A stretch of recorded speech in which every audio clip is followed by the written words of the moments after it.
Live from the 607, it's the Ocho Duro Parlay Hour, where we're talking sports locally and nationally. Join the conversation on our social media with the hashtag ODPH, because here we go. Instead of looking deep inside, every word I have to say, keep it simple. Welcome back for another edition of the ODPH podcast, better known as the Ocho Duro Parlay Hour. I am your host, Ken M. Joining me in studio, as always, it's Padawan J. Ken, LaShawn McCoy and Sammy Watkins are both now Super Bowl champions. How do you feel about that as the Buffalo Bills aficionado of the group? I feel better after I look at my winning casino tickets for my parlay bet. But as a Bills fan, we will have much to discuss when we start breaking down the Super Bowl. Conspicuous by his absence is your coach, my coach, the coach, Coach Duffy. Rumor has it he's running down Fifth Avenue screaming, "Thank God, thank God, thank God," while wearing his Knicks apparel. Yeah, so if anybody has a TikTok, anybody has some YouTube footage of this, we would greatly appreciate it. Or whatever, like Vine 2.0 that just came out is. Please send it to us on Twitter at ODParlayHour. If you're not sure about any of our other social media links, OchoDuroParlayHour.com. And remember, use the hashtag ODPH to join in that conversation. Lots to talk about in the land of sports, but no bigger sports story this week than the Super Bowl. Mm-hmm. And it was a thrilling game. Yeah. Kansas City and San Francisco did not disappoint in delivering what is known to be the greatest game of the season. Yeah. Pat, you got those stats? Yeah, so of course Super Bowl 54 took place this past Sunday. Was the Kansas City Chiefs representing the AFC going up against the San Francisco 49ers representing the NFC, and the Kansas City Chiefs defeated the San Francisco 49ers 31-20, capturing their first Super Bowl win since way back in 1969. I can't speak for yourself, Ken, but I don't remember 1969. It was a few years before I was born. Join the club, my friend. Yeah. So like I said, 31-20 was the final score. Slight side note, shout out to Yankees manager Aaron Boone for calling the final score and the winning team about a half hour before kickoff. Go to his Twitter. But yes, Patrick Mahomes, 26 of 42 for 286 yards passing, 2 touchdowns, 2 interceptions. Jimmy Garoppolo, 20 of 31. Oddly enough, wow, that's also the score. For 219 yards passing, 1 touchdown, 2 interceptions. Easiest takeaway from this is... Sorry, something caught my throat there. Yeah, San Francisco, in my opinion... Choked this game away. I mean, the meme where I've seen using kind of like the SpongeBob format where you've got them celebrating in the end zone after, what was it, like the pick six or the sack or whatever the heck it was. And then 10 minutes later, and it's just them looking distraught. And it was literally like 10 minutes. Well, there's no other way to break it down because when they started off the game, San Francisco looked like the team to beat. Yeah. They were in there. They were so laser focused in that they were throwing so many different looks with Deebo Samuel and running an option that they had the Chiefs defense on their heels the entire time. Yeah, because if you go back and you watch the highlights, as much as we praise the defensive coordinator for Kansas City, and as good as he is, San Francisco was making it very hard for Kansas City to get a finite look at what they were doing or what they were setting up for, because you look at it and go, okay, they're in this formation, which means they're probably going to do, a play action or, toss to the right. Oh, wait, shit, they got a guy in motion. Who knows what the hell they're doing now? No, they completely threw him off. Steve Spagnuolo, who we've talked about on previous episodes, was the Giants' defensive coordinator when they faced the Patriots. Yeah. He knows about shutting great teams down that run short pass offenses. San Francisco gave him an entire new look. Yeah. And that defense, like I said, was on their heels the entire first half. Yeah.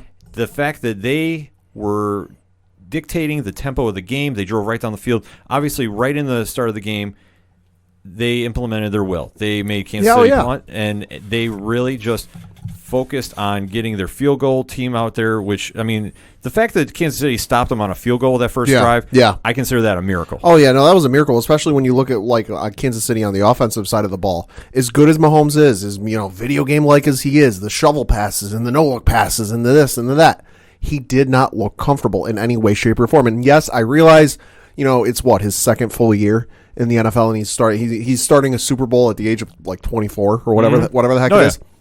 So yes, there are nerves there, but even still, for being a quarterback, he did not look comfortable. He did not look like he had a rhythm, and that was San Francisco getting to him. Absolutely. The Mahomes, when you shook him off the rhythm, like I said, their first drive, they were 3 and out. They had no real answer. The pressure that was getting put on them by Nick Bosa and company was really throwing off the rhythm of Patrick Mahomes. Yeah. And if you can take him out of that rhythm, Kansas City becomes very, very one-dimensional. San Francisco was doing this the entire first half. Oh, yeah. They were rocking them so much that it really took Patrick Mahomes to put the team on his back to get that first touchdown. Yeah. Because when they got 3-7, Kansas City was starting to show a little bit signs of life. Yeah. But this is where San Francisco started taking over. And when they really jumped out, I know they got down 10-3, but by the end of the second half, or the end of the second quarter rather, Garoppolo implemented his will. He was nailing, short passes. He was getting there. Yeah. When the fullback of the 49ers punched that in. Oh, my God. And that was just a straight drive down the field. They knew what they were doing was working. And this is where this becomes so puzzling as an NFL fan. If, like I said, I had no team in this race. No. Other than, obviously, I made a little fun bet at the local casino. But this is where it gets so frustrating as a fan because it's 10-10. San Francisco looked like it should have been 20-10. Oh, God, yeah. Easy. Especially there was the one play, I can't remember if it was late in the second or some point in the third, where they faked the handoff to the fullback. And it was a play action, and then the fullback got open. That was on the second. Yeah, that was in the second quarter, I believe. They faked the handoff to the fullback, which, okay, in theory, everyone's biting on him, thinking it's going to go to him. He shouldn't be able to get the ball. Oops, he was able to get the ball. That's just showing me, okay, San Francisco's imposing their will, and this is a wrap. It should have been, because the problem that Kansas City was doing is they were not pressing at the line. No. They were not shutting down anybody other than Kittle. But Deebo Samuel, like I said, was your MVP of that first half. Just for the little things he was doing to get open and create space, create energy. Because the Kansas City Chiefs linebacking core was playing so far back, worrying about a deep pass that they were letting him do little option runs. Yeah. When you're doing that, it showed that you had no real clue what San Francisco was throwing at you. And they were throwing so many different looks. And that's what I was applauding that entire first half. I'm going, okay, Frisco should be up more. The fact it's 10-10 is a miracle at this stage. I mean, you look at it, Garoppolo got sacked once for a 9-yard loss, and on the flip side, the Kansas City defense hit him, 6 times. You flip it to the other side, where Patrick Mahomes got sacked 4 times for 18 yards total loss, and the San Francisco defense hit him 9 times. Jimmy Garoppolo got hit once. I don't even really remember that sack, and now that I'm sitting here back on it, and hindsight 2020 and all that, I don't remember them pressuring all that much, like mixing blitz packages with other packages that aren't blitz. No, the one thing though that Kansas City was doing is they didn't break from their original game plan, which I think was gutsy on their part. Because once they forced Garoppolo to throw that bad interception, and that to me was the big turning point for San Francisco. That ball should have been about 8 yards up in the seats. No way should that ball have just been thrown in there. That was such a rookie mistake. No offense, no offense, but it's kind of what I've seen with Josh Allen sometimes, where he doesn't have a pass open, he doesn't have a guy open. Throw it away. Put it 8 yards into the seats. Don't sit there and try and force something, because look what happens. Oh, I agree with you. And no, I'm not taking offense. As a Bills fan, I know Josh Allen does that, because Josh Allen relies so much on his arm strength that he thinks he can just heave it downfield and it'll go 70, 80 yards out of bounds. Not the smartest play, but he is still learning this game. Garoppolo has sat behind Tom Brady. Yeah. One of the best, if not the best, to do it. Yeah. You should know by that tutelage alone. Yeah. Throw it out of bounds, and especially in the biggest game of the year, you can't throw up a lame duck interception like he did. Now, granted, Patrick Mahomes did throw some interception in his own right. Yeah. But for that point, that was the big momentum changer that got Kansas City back in the game. Yeah, like you said, Garoppolo sat behind Brady. He sat behind Brady for 3 years, which, I'm sorry, you're in that situation. I'm sure he was like a sponge. Asking any question you could think of and picking his brain and this, that, and the other. You're in your third, second and a half, if you want to get technical, because he missed most of 2018. You should, so you're now 6 years into the league. Like, you shouldn't be making mistakes like this, especially when you sat behind one of the best quarterbacks. You know, one of the quarterbacks that was featured on the field for the 100 best of players of all time ceremony. Like it'd be one thing if, like, you're making this mistake. Oh, you sat behind, you know, some other quarterback that isn't Tom Brady or any of the other elite quarterbacks in the NFL. If, like, oh, you sat behind this guy, okay, you know, whatever. But no, you sat behind Tom Brady. You shouldn't be making these mistakes. Right, and you can say what you will. It's in the heat of the moment.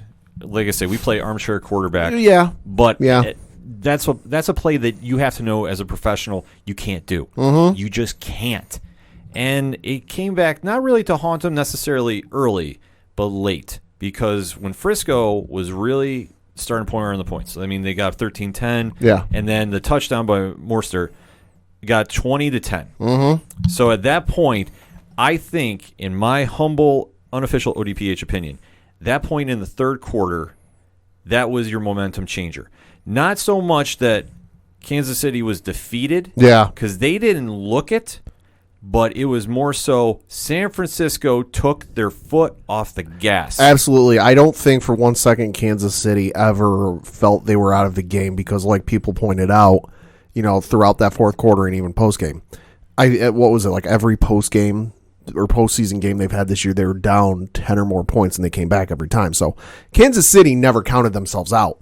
But I absolutely agree with you that San Francisco took their foot off the gas. And I think the moment that was kind of that moment, and also the moment that galvanized Kansas City a little bit, was that team celebration in the end zone after, what was it, like a sack or a pickoff or something absurd, that you've got the entire defense, you know, linemen, linebackers, safeties, you know, pick your position, all there in the end zone doing the group photo, and with like 10 plus minutes to go. Like, guys, that's an eternity in football. Considering you've got 6 timeouts between the two teams, plus the 2-minute warning, plus whatever plays you want to call to stop the clock. That's an eternity. You know, 10 minutes game time, probably like 45 minutes real time. I'm not going to fault the guys for celebrating. Celebrate when you do well, but I think doing that galvanized the Chiefs a little bit. Oh, fully.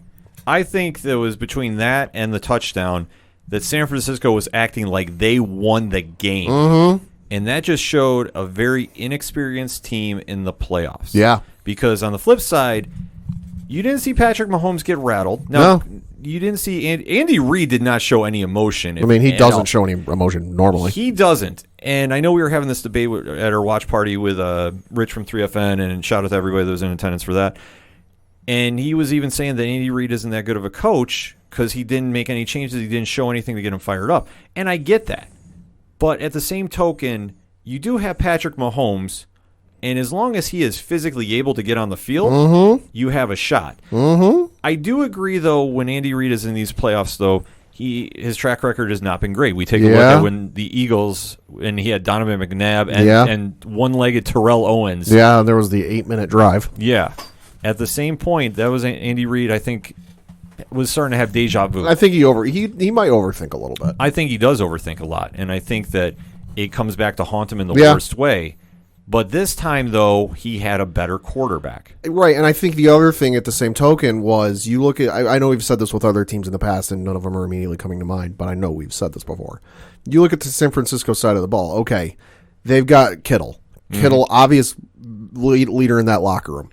But they don't have that veteran presence that can kind of pull the troops together, go, hey, you know, with the celebrating and acting like they've won the darn thing and the game's not even over. Hey, cut the crap. This ain't over. Like, you know, that veteran voice, that you know, that Tom Brady, that Drew Brees, that Ray Lewis, that, you know, take your pick to just pull everyone in and go, hey, this ain't over yet. We can't stop.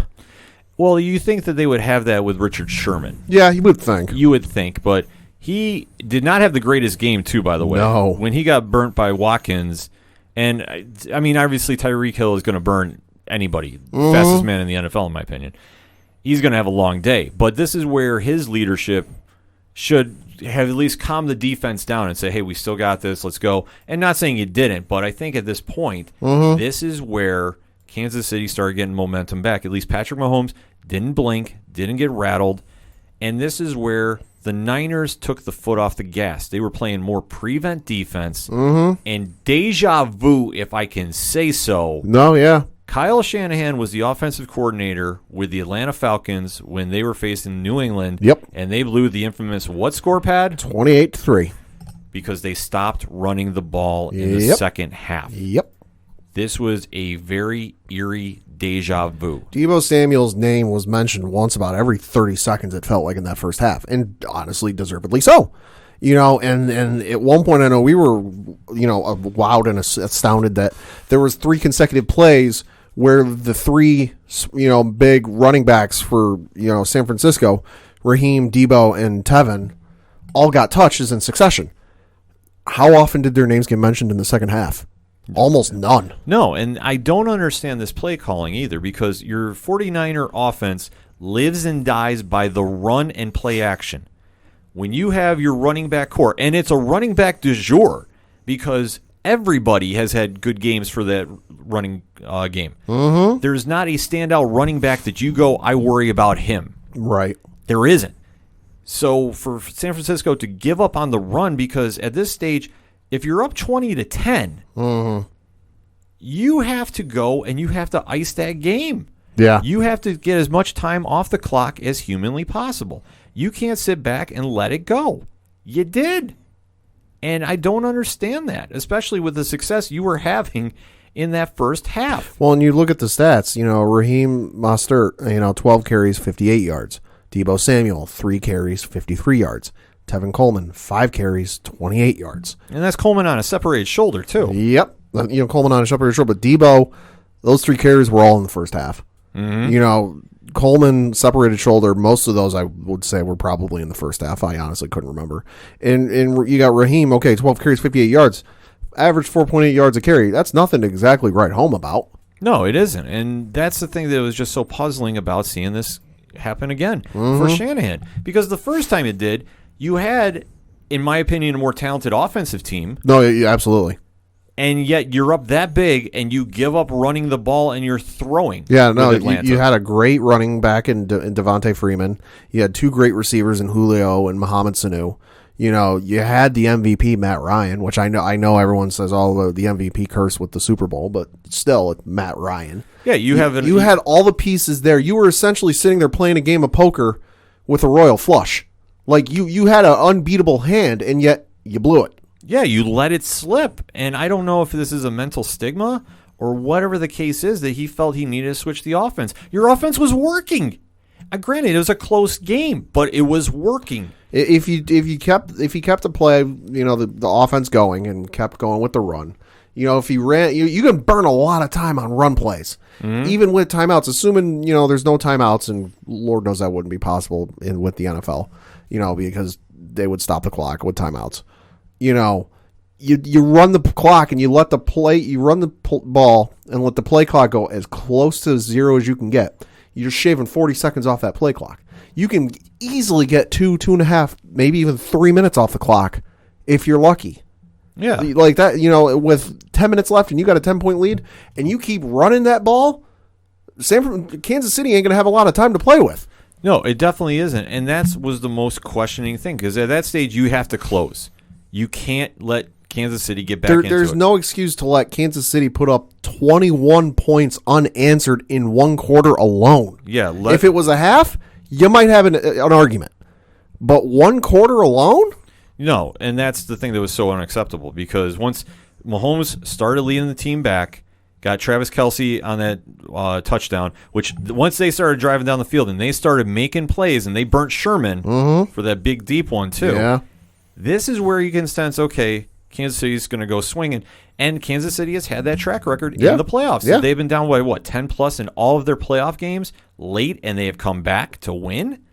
I mean, I'm not saying that this is the Houston game where they decided to go Madden on cheat. Yeah. And they decided to drop, 28 in the second? Something like that. Either way, Kansas City is used to being behind. No, yeah, this is why we say they weren't afraid. They weren't ever counting themselves out. They've been here before. No. They've been there twice in the postseason already. No, like I said, the only thing that I thought Andy Reid might have looked a little puzzled at times. Oh, sure. And I'm sure he, in his head, unfortunately, he's been here before with Philly. Oh, yeah. And the track record is going through his head. Like, what do I do? But the advantage he had at this stage, You have Mahomes, who is a freak of nature. Yeah. No offense to Donovan McNabb. Mahomes is better than McNabb. Exactly. There's no comparison. Mahomes is better. So when you have him in there and he's just a different breed, yeah, he didn't blink, and they just started getting those little passes because he started noticing the Niners let up on their defense. They stopped blitzing as much. They stopped sending the extra man. This is where Mahomes started feeding, and I don't understand when you start seeing the momentum shift as it did. You didn't call a timeout, regroup your team, and get focused again. Well, and I also think if you noticed or you remember, San Francisco also stopped putting guys in motion. Yeah. Because that entire first quarter, if you're able, whether you got to buy the game on iTunes or whatever it is, to watch that first quarter, go back and watch that first quarter. I do not remember a single play where San Francisco had the ball where there was not at least one guy in motion. No. The entire time. So like we said, Spagnuolo was not able to figure out what the heck was going on because you get a look at it and all of a sudden you got another look. And you go, oh, wait, I don't know what this is. I got to figure this out. They quit doing that in the second half, and that gave Spagnuolo, oh, here's what they're doing. Here's how we got to game plan this. Yeah, they completely played right into Kansas City's hands. And that's why I say Kansas City did not necessarily win this game. The Niners gave it to them. It's like in baseball. If you're the pitching team and you got a feeling the other team can see your signs and you're tipping pitches. Now, not the Astros scenario, but tipping pitches. Yeah. Google it. I'm not going to get into it now. It's a whole thing. If you know it's going on and you're doing everything you can to stop doing it and it's doing really well, and then you quit doing it and they start finding your pitches again. Yeah, this is where good teams take advantage of mistakes. I mean, I'm trying to figure a way to reword it, but no, that's just honestly how it is. It's so simplistic in how it was done. The Mahomes just tore him apart. That you're giving him time to get his receivers open. This allowed the running game to finally get some momentum. Damian Williams finally took off. Yeah. And once he got going and did, the touchdown, the first one he got, it really shifted that momentum. They took the lead late. Yeah. Now, it was not a thing that the Niners were out of it. Right. But I think they were more stunned that Kansas City came back on them. Yeah. Which I completely get. Oh, yeah. But this is where the leadership of the Niners just really needed to go, okay, at this point, we're down 4. It's late because at this point, Kansas City has now taken the lead 24-20. Well, and I think this is maybe where the youthful inexperience of Kyle Shanahan comes in, because were this a Mike McCarthy or a Sean Payton or a Bill Belichick, not even 3 scores in, like 1 score and 2 scores in with that fourth quarter, this is where you would have seen them pulling the defense in. Belichick a little more animated than the other ones, but they would have been talking and really getting the defense fired up and going, hey, we got to solve this. We got to stop this. Oh, absolutely. That's why I say great. Belichick would have been ripping their heads off, but, Yeah, the hoodie would have gone and ran on the field and hit somebody himself, I think. Oh, yeah. And I hate saying it as a Bills fan, but the Patriots, if this was a situation, it would never have came to this. Never. No. But this is the difference between young coaches and great coaches. You don't really have a young great coach right now. No. But there's a young promising one. There's promising. No, there's a couple promising ones. I'm not saying that, but this is where the experience and how to handle adversity like this of basically blowing a 10-point lead late, being down by 4, and then trying to trust your offense to drive down the field. And granted, San Francisco was, and if Garoppolo did not overthrow Sanders, it would have been a totally different ball game, but he did overthrow him. And once he took that sack late, too, that was all that you needed to say. Yeah. I mean, I think the other Damian Williams garbage touchdown there to ice it 31-20, right. I'm not even counting, because as far as I was concerned, the game was done 24-20. And then as time ran out, Kansas City, they were, San Francisco was just pressing like, oh, crap, we got to get this solved now. Yeah.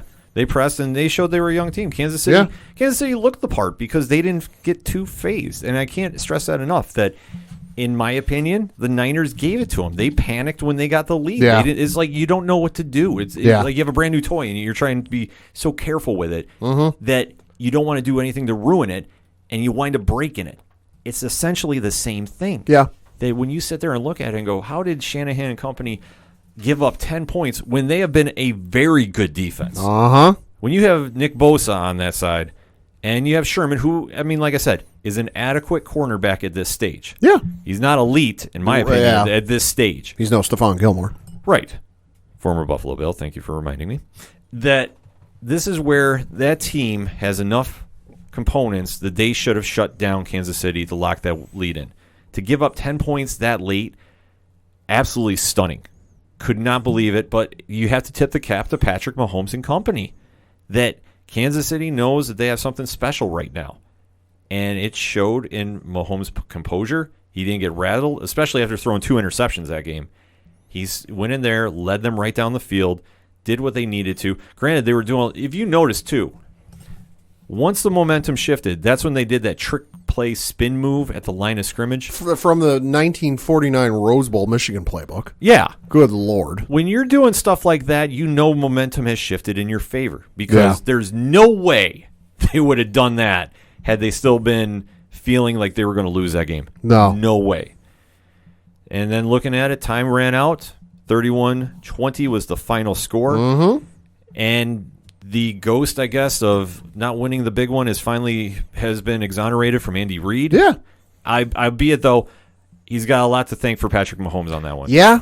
So yeah, Patrick Mahomes, covered up a lot of issues they had during the game, and he certainly made it better for him. I won't say easier because winning a Super Bowl is never easy. You look at guys like Drew Brees, Aaron Rodgers, and some of the other great quarterbacks that have been to the Super Bowl once. A lot of them haven't made it back since.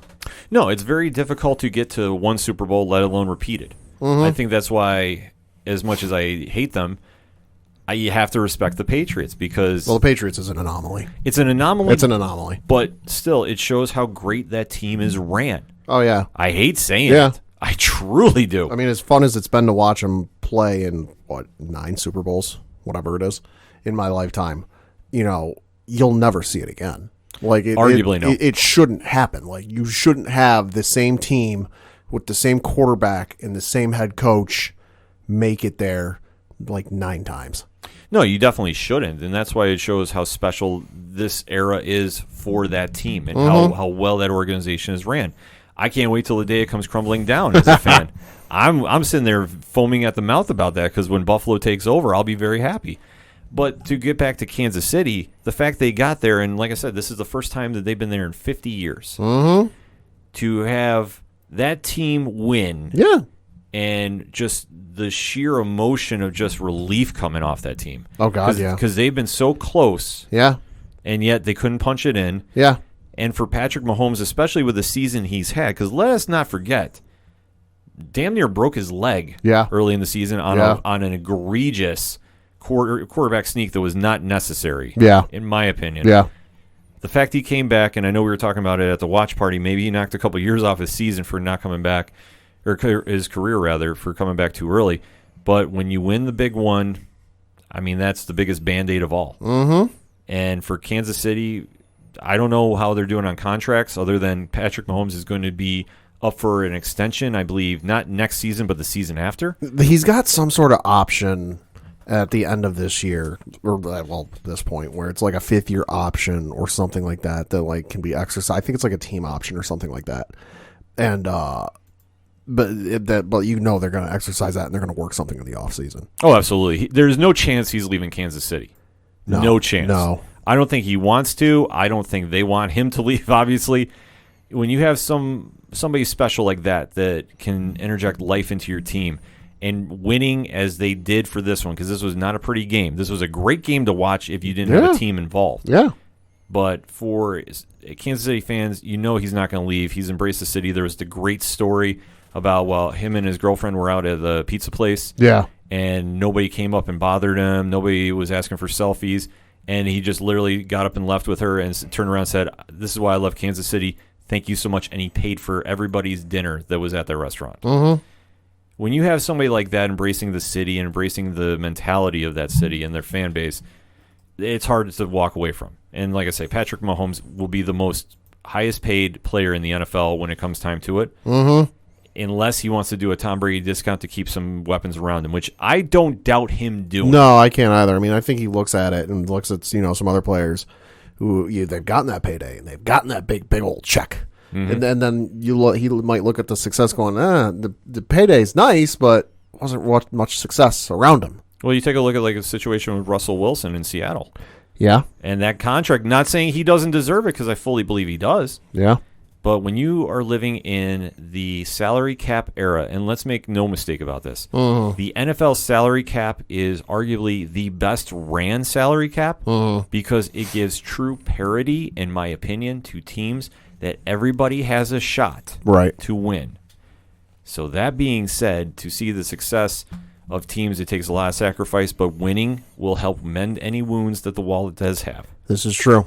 And to say for next season, San Francisco does need some work, but I don't want to say this was a good loss, but this is one they're going to have to look back and go, where did we go wrong? And I will already tell you where you went wrong. You let the team off the hook. You let the wrong team off the hook because you thought the game was over when it was 20-10.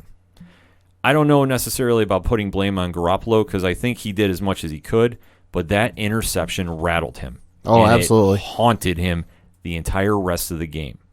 For Kyle Shanahan, you have to just remember, okay, the Atlanta game is going to haunt you. This one is probably going to haunt you.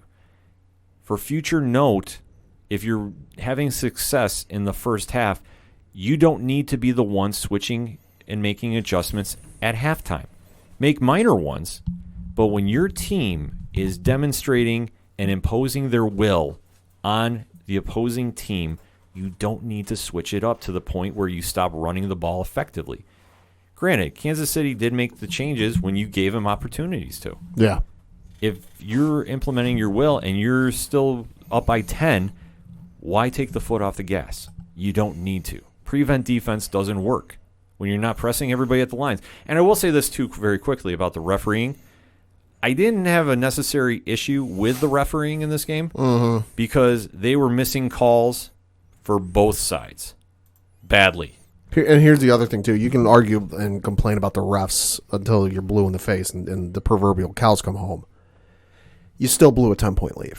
Absolutely. Like, the refs don't factor in to you giving up 3 touchdowns unanswered in the fourth quarter. Mm-hmm. Like, when it's crunch time, it's go time, it's put up or shut up time, the refs don't do that. Yeah, I fully They might factor in on some plays, and they might have blown some calls, yes. But you can't put it all on the refs. You definitely can't put it all on the refs. That's the one thing that I've heard many Niner fans doing, and you can't. Sure, they did make a very bad pass interference call. I will fully grant you that. But the facts remain. Even if you had scored on that play, you still didn't switch up your defenses. You didn't do enough to shut down Mahomes because you got away from what brought you to the dance. That first half was all Niners football. Score was close, but you shut down Patrick Mahomes from leading that offense. That's the takeaway. You shut him down. You didn't shut him out. You shut him down. So if you can continue to do that, keep him off the field. This is how when New Orleans won their Super Bowl. What was the key to that? You kept Peyton Manning off the field. Mm-hmm. Not saying that you're comparing Peyton Manning to Patrick Mahomes. But the blueprint's there. But the blueprint's there. If you can keep an elite quarterback off the field, your chances to win are greater. And that's what they need to focus on. I think the Niners will be back. I think the dynasty that they're building right now is going to be around for a while. And I think it's going to take minor tweaks by John Lynch, who you could definitely tell his frustration on the sidelines. That I appreciate that from a GM because that team played like John Lynch. That was hard hitting in the first half. They were definitely pressuring. I don't know what happened in the second half to cause them to flip. I really don't. But guarantee you this. John Lynch will fix any issues with that team in this offseason. Not saying they're going to go crazy at free agency because I don't think they're going to. But he'll make enough changes within the draft. This Niner team will be back and get ready to make another run. Kansas City, congratulations and celebrate very wholeheartedly. You definitely earned that one. And for everybody else, we're all undefeated again. Mm-hmm. So let's get ready for some football in a few months. But definitely hit us up on that hashtag ODPH. What was your thoughts about the Super Bowl? Did you think that the Niners gave that game away, or do you think the Kansas City really imposed their will and won that outright? Definitely want to have that conversation with you, so hit us up. We're going to take a quick break. We'll be right back. Hey all, I'm Frank. Join me and my friends as we talk about all things geek. Here at Geek Freaks Podcast, we go over the weekly news of everything in geekdom, from movies to TV, video games, and comic books. We also have a growing YouTube community. Join us as we go over everything in your geek life and share in the love of geekdom.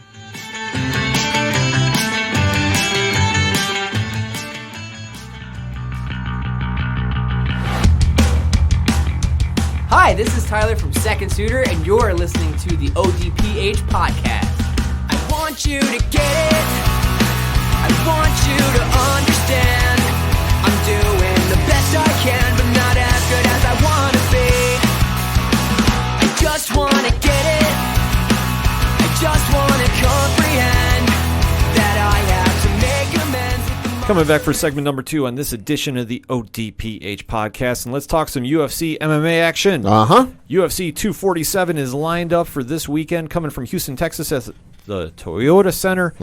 Big card, 2 title fights going on. Yep. Very, very, very excited for this. So let us break it down, shall we? Sure. Now let's take a look at the main card. Okay. So the main card has a heavyweight fight that is very intriguing to me. Okay. And that is Derek Lewis, who is a fan favorite in his own right. My balls are, well, you can look up the clip. You can look up. He has sound bites galore. Heavy Hands is taking on Ilir Latifi, who is moving up to heavyweight. Usually Ilir fights down at light heavyweight. Yeah. This one could go a lot of different ways. Derek Lewis, like I said, is a one-trick pony in his own right. He has hands for days. Yep. He will nail you with a shot. You're not going to go into him and face a jiu-jitsu master by any means. He will grab you and press you against the cage. Gas tank issues could be a factor, but if he lands a shot, I think the only person who throws harder in the UFC heavyweight division is Francis Ngannou. By far and away, Derek Lewis is going to come at you with hands, and that's the only thing that Latifi needs to worry about. Latifi stepping up to heavyweight is a very intriguing idea for me. Yeah. Now, he is a smaller gentleman. He's not exactly a tall, imposing figure. He will be stocky. He will be pressing against the cage. And this is where I think if he has any chance to beat Lewis, that's where he's going to do. He has to grapple him. He has to tire him out. He has to make Lewis work in the clinch. Latifi listed at 5 foot 10 inches, 1.78 meters if you're any of our listeners overseas. Whereas Derek Lewis is 6 foot 3 inches or 1.91 meters. Yeah.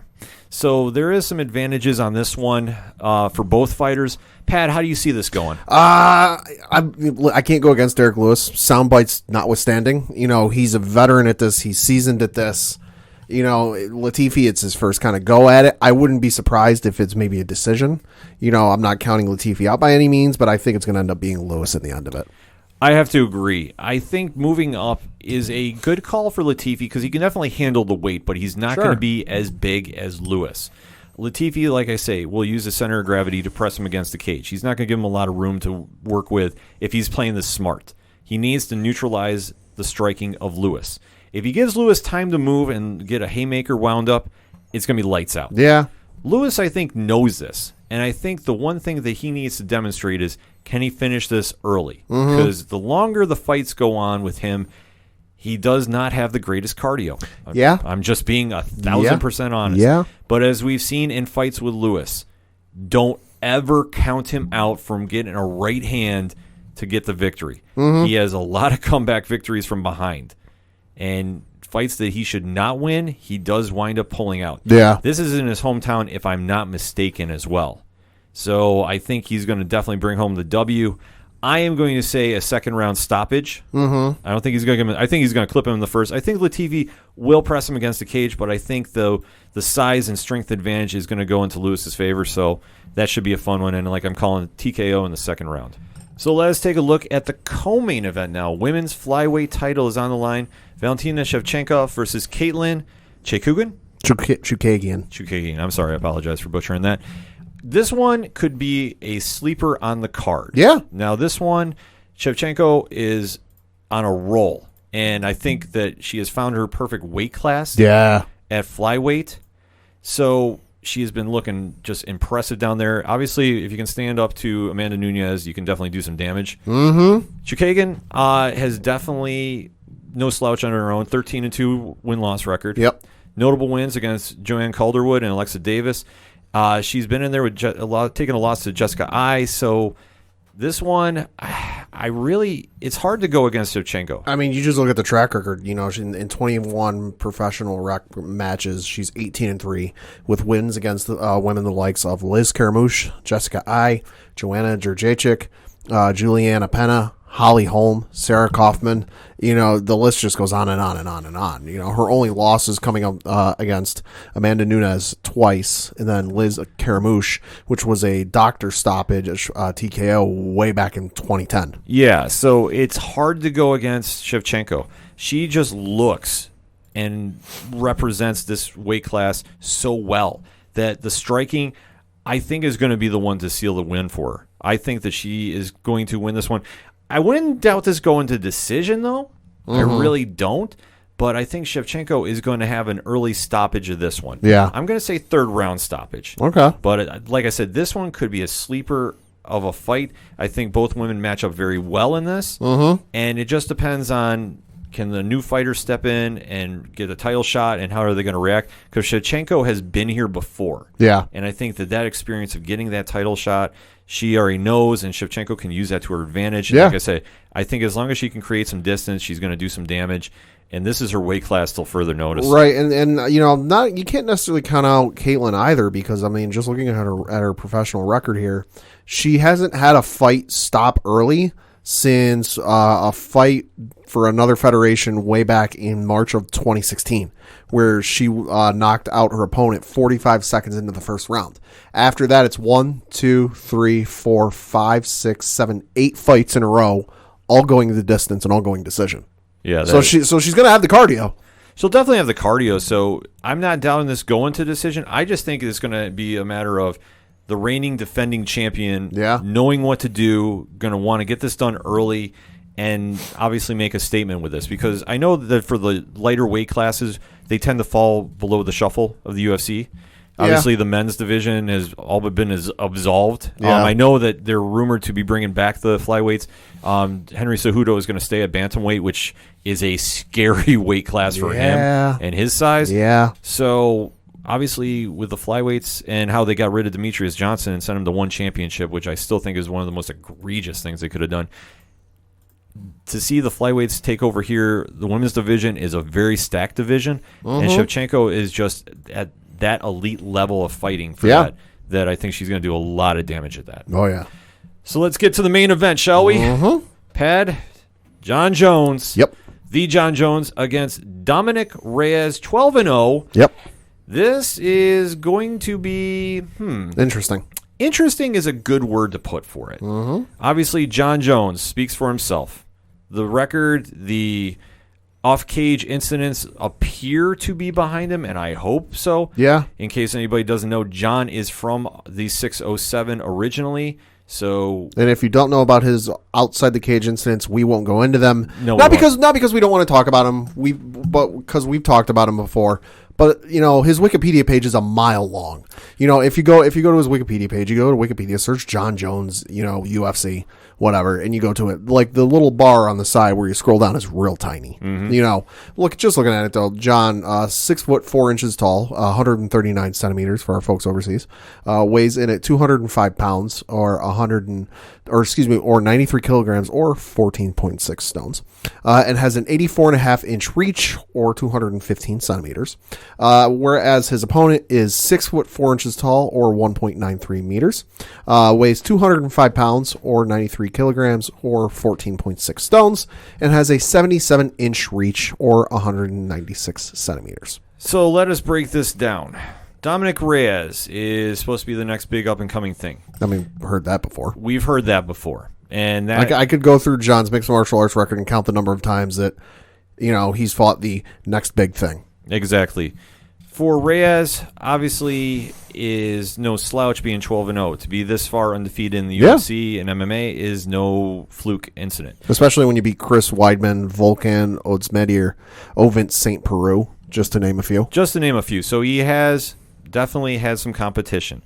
Weidman, though, like I do kind of question a little bit because this is when he moved up to light heavyweight, and Still knocking him out, though. Yeah, it's a win, and it does its thing. One performance of the night. So I can understand that. I get that.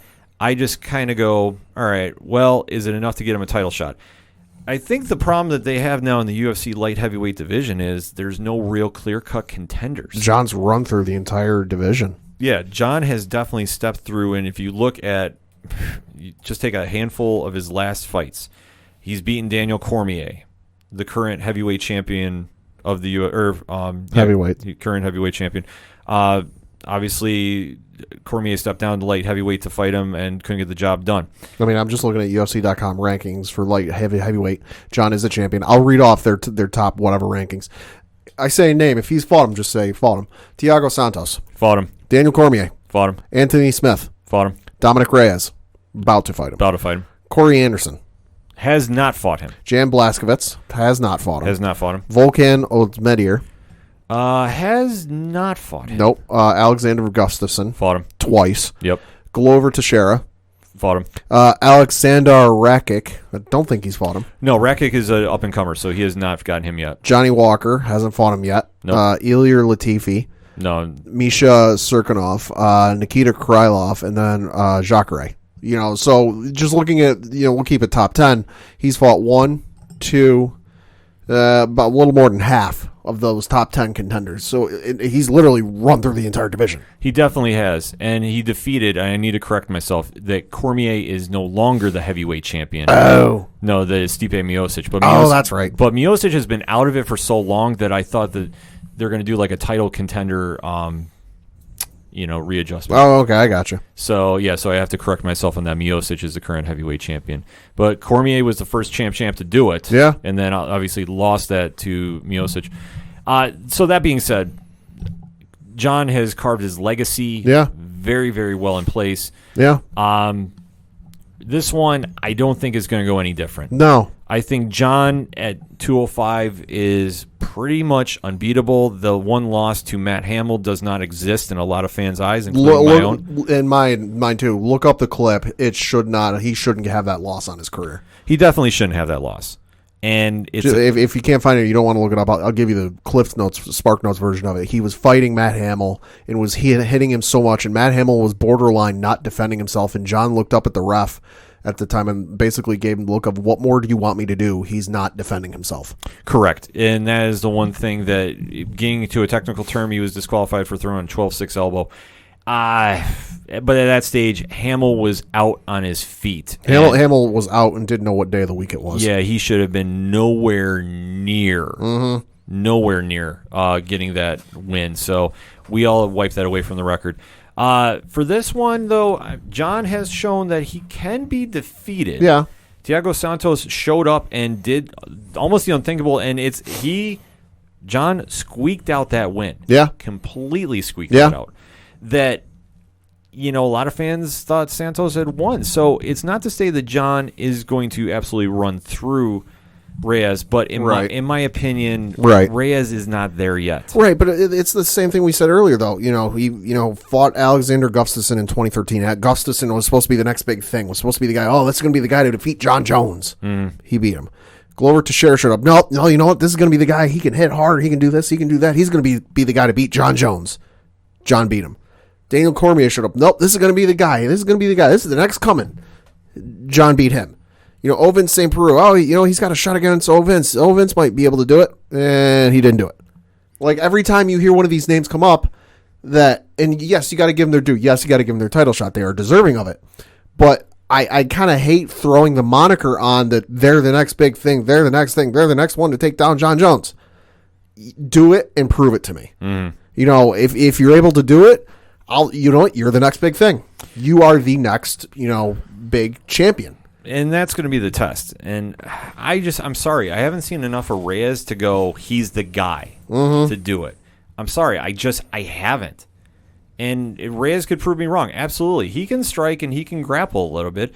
But John is very good at stepping into an opponent's best practices and beating him there. We've said it before. John will analyze your fight footage, your tape. He'll find out what you do best, and then he will game plan and strategize a way to take that away from you. You're really good at wrestling and getting guys on the ground. Guess what, boys? You're about to have a stand-up boxing match. Yeah. You're a real good boxer, and you're able to box, Mike Tyson's ears off in his prime. Guess what? You're having a wrestling match.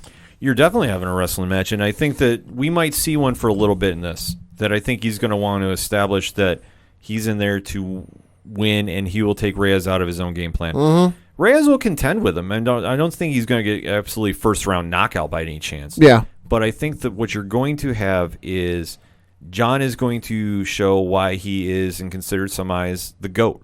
That in some fans' opinion, he cannot be defeated at this weight class. Mm-hmm. And I've had this discussion with people on Twitter, and they are fully buying into John is the guy.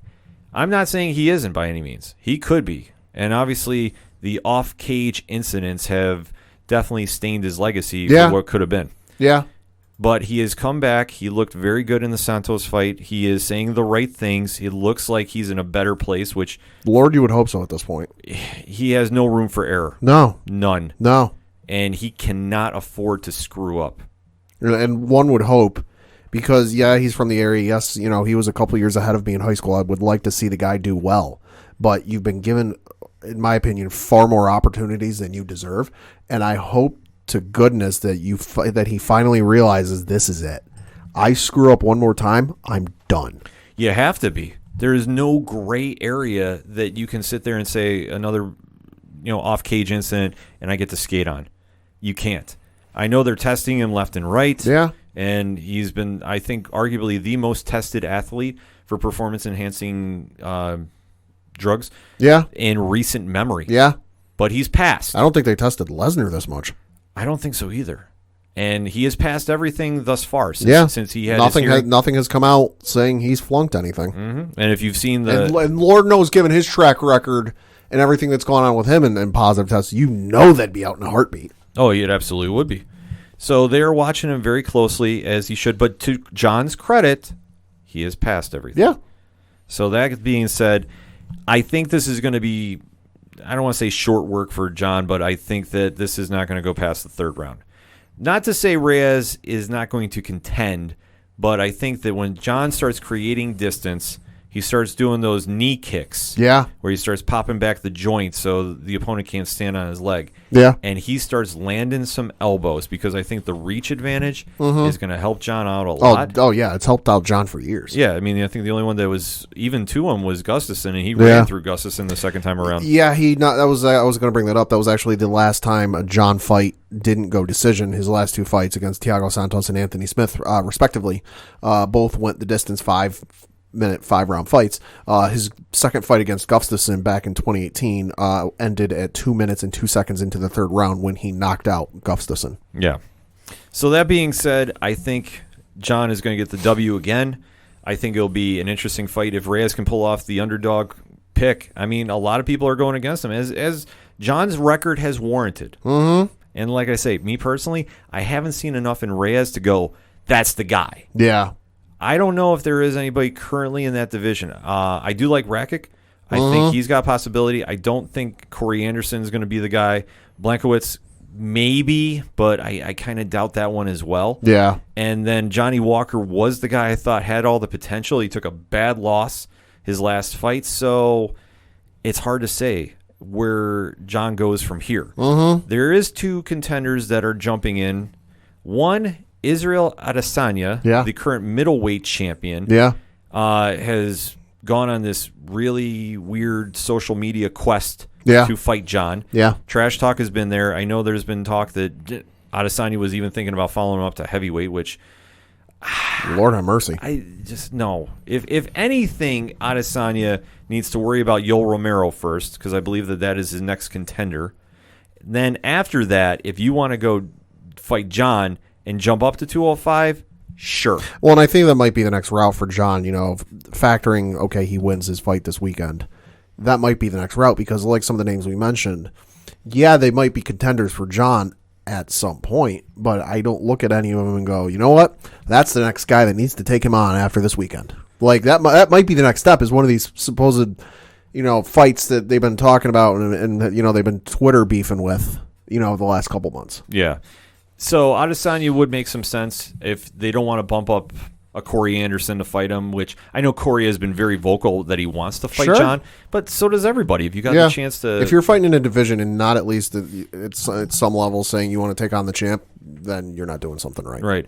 The only other option, though, for John, and this one I could see happen, but there's got to be a lot of things happening to see this, is John move up to heavyweight. Now, Miocic, and this is why I forget that he's champion, he's been out for a while. Because if memory serves me right, he does have an injury that he's currently working through. The severity, I'm not sure, because in my opinion, it was supposed to be Cormier versus Miocic. And they were supposed to run back the main event, because that's where Miocic got that knockout on him. I don't think John is going to fight Cormier at heavyweight. I don't see that. I could see John fighting Miocic at heavyweight. And I think that fight makes a lot of sense as well, because Miocic, let's face it, one of the best heavyweights that has ever fought in the UFC. And to win consecutively and defend his belt at heavyweight has always been no slouch either. We have to remember that. For John, though, I mean, obviously he's been a step ahead on a lot of different categories. Can John go up to heavyweight and be a double champ? I mean, anything is possible. I don't know if it would happen per se, but that would be another option that if they want to go and have that fight, sure, I could fully see that. It looks like, doing a quick Google search according to MMAJunkie.com, this article was written a week ago. Miocic is cleared. Oh, he is cleared. He's medically cleared. The article this is from the author Nolan King. It says, quote, Stipe Miocic has finally gotten medical clearance. UFC heavyweight champion Miocic nursed an eye injury for 5 months following his comeback victory over then title holder Daniel Cormier this past August at UFC 241. After being honored as the Greater Cleveland Sports Awards Pro Athlete of the Year, Miocic gave reporters a positive update. The baddest man on the planet recently was medically cleared and has resumed sparring. I'm better, a lot better, Miocic said. It's healed up. I'm taking my time with it because I'm 37, so I don't want to injure it again. I want to be able to see out of both eyes when I get older. That's all I really care about right now. I love fighting, but my health is more important. I was cleared about a week ago. I've been trying to spar a little bit. It's been rough because I've not sparred in over 5 months. The guys that I take it out on would take it out on me. It's not been fun. I'm thinking about that in the back of my mind, close quote. So he's medically cleared and he's nursing an eye injury, but he's just taking his time because, well, seeing out of both eyes is preferable. And that makes sense. Okay, I did not know he got cleared. I knew it was an injury, and I know he's been working on it. Obviously, his eye, that is nothing to rush back from. Exactly. So taking a look at his record, though, he did lose to Cormier the first time. He won back the second time. Yep. So that's what I need to remember, because I always get that mixed up, like who's the heavyweight champion, because we haven't seen that belt defended in a very, very long time. Yeah. So that being said, this is how I would play it out if I'm Dana White. When Miocic is cleared, Daniel Cormier said he's got one more fight left in him. Yeah. You make Miocic Cormier 3. Winner of that, if let's say Miocic wins, that's when you talk John Jones and moving up. Yeah. And do it one time. I know John cuts down to get to 205. Make that fight for heavyweight. That is your big box office draw. If Cormier wins, I don't know if John comes up. I don't know if I want to see that fight. I don't. I don't, but the only thing that would catch my attention with this one is Cormier at heavyweight. This is his natural weight. Yeah. That's where I think he would have an advantage. It's his natural heavyweight, but like you just said, John comes down for 205. Right, but so he already it sounds like he already walks over what the heavyweight limit is. I think he walks around at like 220, 230. Okay. He's somewhere. Yeah, it's not much of a drop, if anything at all. No. So again, he's beaten Cormier twice. I realize the one fight is a no contest. Yeah. Still beat him. John's 2-0 against him and decisively 2-0 against him. I don't need to see this again. Not necessarily. And like I say, it would be something that if they really wanted to push that fight, but I don't think so. I think Cormier is... Cormier's over it. Yeah, well, Cormier should. I mean, he's on the other side of 40 now. Yeah. There's really only one fight to do, and especially that trilogy fight with Miocic is the only one that makes sense. But if Miocic wins that one, hell yeah, you do that fight with John Jones. Yeah. That one is a lot of history and legacy on it. The Adesanya one, if you want to give an upcoming star a shot, sure. But Adesanya needs to worry about Yoel Romero first, because that's the main event for UFC 248. Right. So the kid needs to kind of get back focused on his opponent at hand because Yoel hits very hard. Yeah. And Yoel could knock him out if he's already looking ahead to John. I don't want to say John has the Conor McGregor status that everybody sees it as being a big payday, but I know fighters want to get at him, but stay in your lanes first and let's kind of see where the chips fall. It's like a famous man once said, know your role, and, well, you know the rest. Exactly. But UFC 247 is going to answer a lot of questions and also raise some more. We gave you our picks for the main event because we all said John, we all said Shevchenko. Mm-hmm. So if you think you got a different pick and you think Dominick Reyes is going to pull off the upset or we're going to have an new women's flyweight champion, hit us up on that hashtag ODPH. What is your thoughts going into UFC 247? And if John wins, where does he go from here? We're going to take a quick break. We'll be right back. Wonder Soul. Hey, I'm Lucas, the host of Wonder Soul, a weekly podcast series featuring a variety of topics dealing with life's many passions and experiences. Join me and friends each week as I discuss topics ranging from pop culture to real-life conversations that all can find relatable. New episodes bring new guests and new topics and release every Friday. More content can be found on Wonder Soul's YouTube and Twitch channels. Stay up to date and connect with Wonder Soul through social media by following us on Twitter and Instagram. And we hope that you enjoy Wonder Soul wherever you listen to podcasts. So do good and take care. It's a heartbreak, soul-shaped radio attack. Taking 4 steps forward, no steps back. Hey, this is Vince the Common Man Ciatoy, local MMA fighter, telling you to keep on listening to the ODPH, the 607's up-and-coming newest podcast.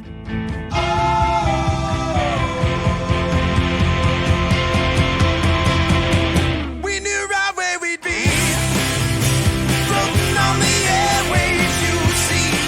It's a heartbreak, soul-shaped radio attack. Taking 4 steps forward and no steps back. We knew right where we'd be. Coming back for the third segment on this edition of the ODPH podcast, and man, I wish Coach Duffy was in studio for this one. Word is he's running up Broadway or maybe somewhere around 32nd Street. Seriously, if anybody has any video of him storming Madison Square Garden right now, we need it sent to the ODPH Twitter at OD Parlay Hour. Lord help me, I've got to check out. Let's hope the Knicks aren't playing there tonight because he might get banned from the Garden. I'm not doubting it. If you want to keep tabs on where Coach Duffy is, though, you can hit him up at Coach Duffy 11 on Twitter and see where he's at. Cause they're not playing a game for another 2 days. Because it is a home game. I'm sure that home game is going to be rocking. Coach might be trying to get tickets for it. It's against the Magic. But everybody's probably asking, well, Ken, Pad, what's so big about the Knicks? Well, I don't want to say typical Knicks fashion. Is anything typical with the Knicks these days? With James Dolan running the team, anything is possible. Anything is possible. 2 days prior to the trade deadline in the NBA, the Knicks have announced that they're signing LeBron James. Oh, wait, sorry, I'm a few years late. Yeah, I was going to say you're a couple years behind on that one. Oh. Steve Mills, their president, has been relieved of his duties. I mean, is anybody ever really a president when you have James Dolan running the ship? It almost feels like, it almost feels like the Queen over in England. Like, okay, yeah, she's the Queen technically, but it's like a figurehead type position. You have to think so. I almost feel like anyone who's president of the Knicks, okay, you're a figurehead president. You're not really doing anything. No, definitely not. General manager Scott Perry has taken over for him in time being as they go out and search for a replacement. So, Pad, what can you say about this move? I mean, I'm not surprised. Like we said, it's the Knicks. I mean, if ESPN were ever to do a 30 for 30 that like I would sit and watch with popcorn, it would be about the Knicks from the turn of the century. Obviously lead in and start and talk about their heyday and the great teams in the 90s, and then just kind of the turn and the descent into, I don't even know what word you can use that accurately describes their fall in the new millennium, if you will. But I cannot say I'm surprised. I am and I'm not. It got to the point with the Dolan administration that I honestly thought that Mills was one of those untouchables that was never going. And I don't root for people to get fired per se, but when you're not doing a great job and the team is just continuously getting bad, The offseason did not do any favors to bolster your team's roster up. You got to make changes. It's the way of pro sports. And we, as fans, accept this. We get this. If a team is losing, you have to shake something up, whether it's trade players, get new coaches, what have you. With the Knicks, we need a new owner. And I think that there is no question about that. But since that's not looking like it's going to happen anytime soon. No, it looks like I'll be rooting for the Red Sox before the Knicks get a new owner. And that is a very, very cold statement. Mm-hmm. The Knicks fan base is demanding some change, and they got it. Because at the last home game, the chants of sell the team were very, very loud. You could hear them. And it's getting ugly in the Garden. Yeah, and but that's what we said it would take. Yeah, you have to make... You got to hit them in the wallet, or you got to make it so that they cannot ignore it on a nationally televised game. Now, I realize for the Knicks, those games are few and far between at the Garden, as bad as the team is. But you want to get Dolan out. You want to really send a message that, hey, we're not happy with how things are going. Quit watching the games on TV. Quit going to the games. Don't buy the merch. Don't anything associated with them. Don't go to it. Don't buy it. Don't watch it. No, the fan base decided to go PCU. If you've ever seen that movie, they did the "we're not going to protest" scene. In short, the Knicks fan base has demanded change. James Dolan decided to appease them. It appears, albeit though now the question is, where do we go from here? And that is going to be the puzzling factor moving forward. There is no real replacement in the wings. It wasn't like there's an heir apparent. The hot name that has been getting rumored, and James Dolan has been very public, I guess, to a degree, about wanting to acquire Toronto's Raptors president, Masai Ujiri, to come and take over the team. It's going to take a lot to make that happen. Now, I'm not saying it's not possible, but... Pat, let me ask you this. Do you see this happening? Maybe. I mean, the thing I did see earlier today was that the Dolan wants to have a setup maybe like a Toronto or Golden State with at least how their front office is run, and I think that makes sense. You look at, obviously, the success Toronto's had in the last few years, especially last year, and you look at the success Golden State has had. Now, is some of that with Golden State a bit of luck? Yeah, maybe. The luck of ending up where you did in the draft and then landing Curry and Draymond and Klay Thompson and all that. But I think in terms of if you can get the right people in the front office that can get the right pieces onto the floor for you where you don't have 9 power forwards or whatever god-awful whatever setup it is where they got they're loaded at one position and you can have a nice balanced team that really plays well off of each other. I think that'll work for them. I mean, listen, they can't get any lower than they already are. No, definitely not. I want to see this happen in the worst way. I know Coach did text Ujiri with a lot of exclamation points. So I'm assuming he's on the same page as I am. And I can only see this happen in one way. Dolan has to pull whatever strings he can, give up whatever draft picks he has, and go get him. However Toronto wants to make this deal to compensate. Because they have done this before. This is not unheard of to try acquiring somebody in the upper management of a team to trade teams, essentially. But it takes picks. It takes a lot of moving parts. If I am James Dolan, and I know my fan base is getting quite vocal that I can't shield this with smoke and mirrors, I need to do something that is going to hopefully win them over. Now, I mean, personally, I think they're past the point of smoke and mirrors. Well, in Dolan's eyes, though, that's the thing. Dolan is a different cat. Yeah. It's kind of like that one meme where the dog is sitting in the room. Oh, yeah, this is fine. And this is fine, yeah. This is fine. That is the perfect analogy to describe what we are assuming Dolan is thinking. Although I think if that were the case, the room isn't certainly on fire enough for Dolan. No, the room's burnt down at this point. Yeah.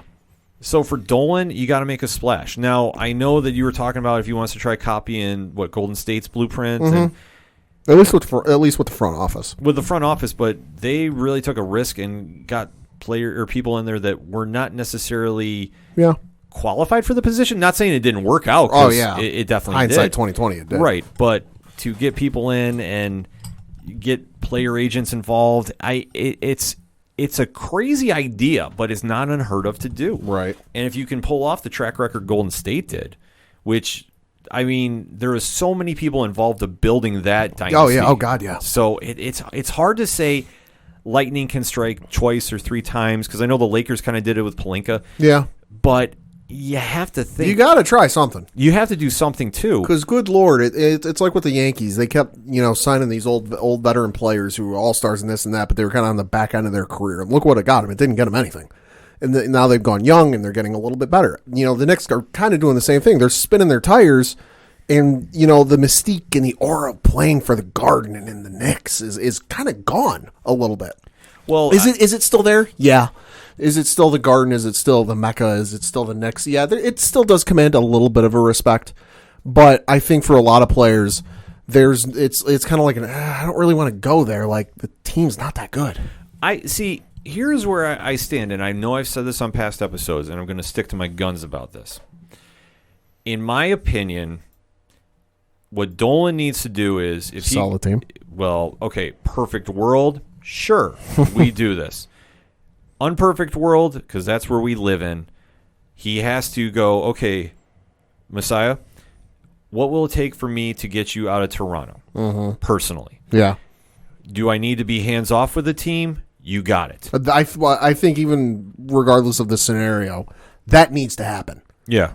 Because we've read and we've heard how hands-on James Dolan is with this team. Look what it's gotten you. 2 playoff appearances in the last 2 decades? Or whatever crazy stat it is. You've been hands-on and it hasn't worked. I think you need to get this new person in, whether it's Messiah from Toronto, whoever it is, if it's even maybe Coach Duffy. Yep. Get this person in there. Take your hands off. Don't show up to a meeting unless you absolutely have to. If it's a front office management meeting about what you're going to do in the offseason and what players you're going to sign and what players you're looking at drafting, stay out. Like, you're the owner. You cut the checks. You write the checks. You pay the bills. At the end of the day, you really shouldn't have anything to do in the decision-making process. No, I fully agree. Because what basketball experience do you have? Did you play to an NBA championship? Did you coach to an NBA championship? Did you win an ABA championship? Like, did you win, whatever the lowest form of basketball, organized basketball is? Did you win that? I'm guessing it was NBA Jam 94. If he's lucky. Yeah. But like I said, he's got to take his hands off. He's got to take his hands off. But what I would do, and I think this statement, what I'm going to say, might be the tipping point. If I am Messiah, you're a J. I go, okay, I come to the team. You are hands off. I'm allowed to do what I want, and you need to publicly apologize to Charles Oakley. Ooh. Mark my words. I think that incident, which I have gone on record on this show and said that is the lowest point in Knicks history. Egregious. If he made Dolan publicly apologize at half court and said, you really want me that bad?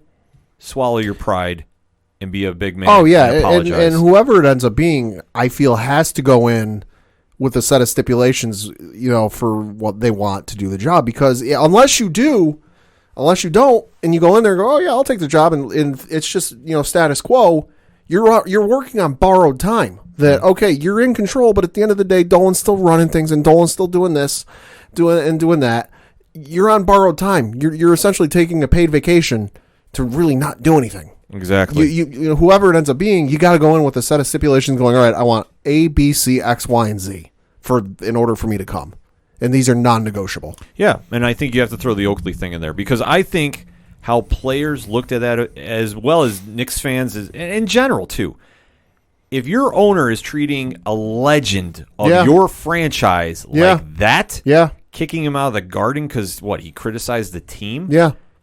I'm sorry. I mean, you look at other organizations, Dallas and Dirk, you can maybe even say Golden State and Baron Davis. Other organizations where the players show up for a game, whether it's just, hey, they're in town and they want to check out a game. They haven't checked out a game in a while. Standing ovation, music played, they're shown on the big screen. Hey, welcome back for the first time in however many years. Insert player. What happens with the Knicks? Get the hell out. You criticize my team. Yeah, and that just you're barred from the Garden. That shows how fragile his ego is, and that's why I'm saying whoever the GM is, I hope J does it, and I hope they go, okay, we're going to trade. I don't care if you get rid of the 2 draft picks you got coming up in the next couple of years. If you get him in there, he will build you a team. Yeah. He will get you a free agent. I'm not saying we're getting Giannis. I'm not saying that.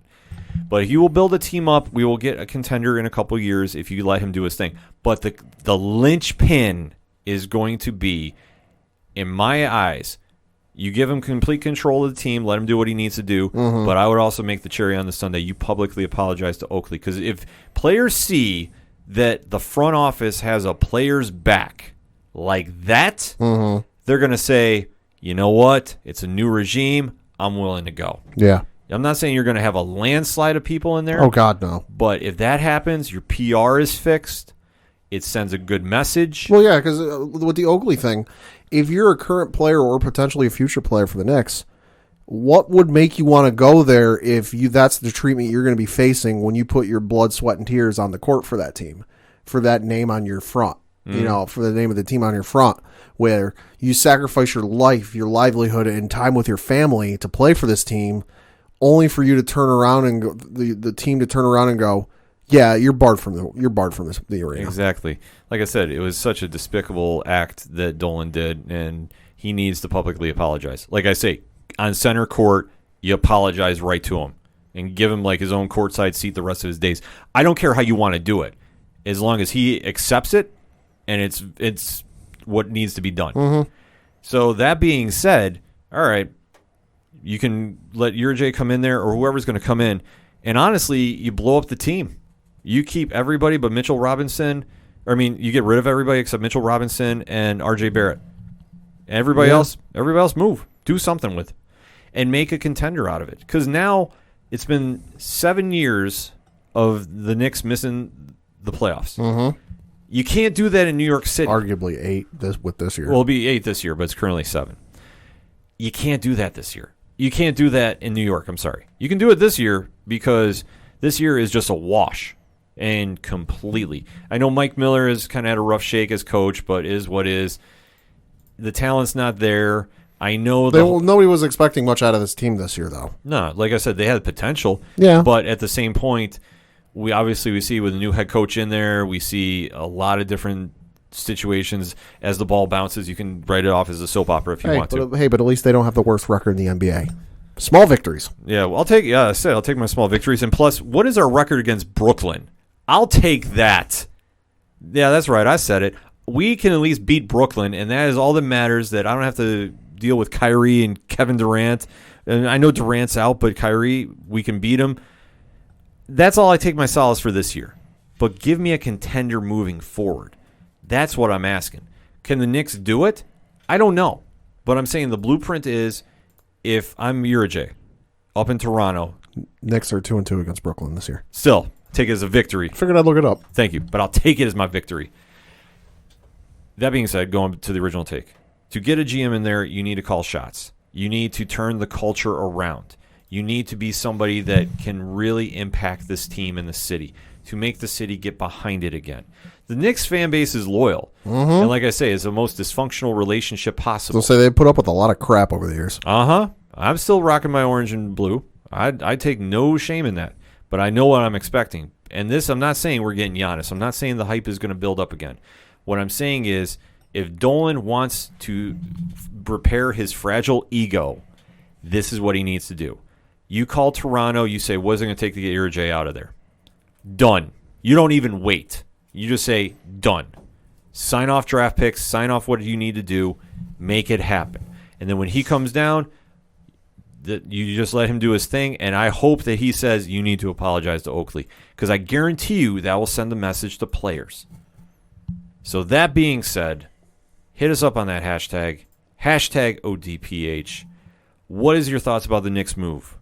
Can the relationship be repaired with Dolan and the fan base? I say no, but the step in the right direction would be get Iheartradio from Toronto and have him do what I said. Have him have complete control and make Dolan apologize to Charles Oakley. That being said, we're going to take a quick break. We'll be right back. Hey, this is Brian Wolf from Fair City Fire. You are listening to ODPH, the greatest podcast in Binghamton. Woo!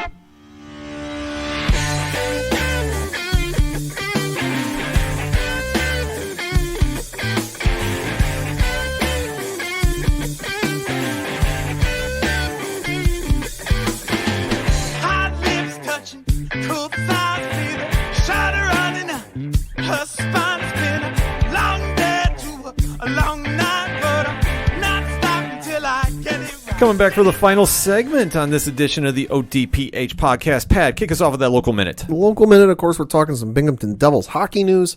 Looking at their games from this past week, they won their game on Friday against the Providence Bruins by the final score of 3-1.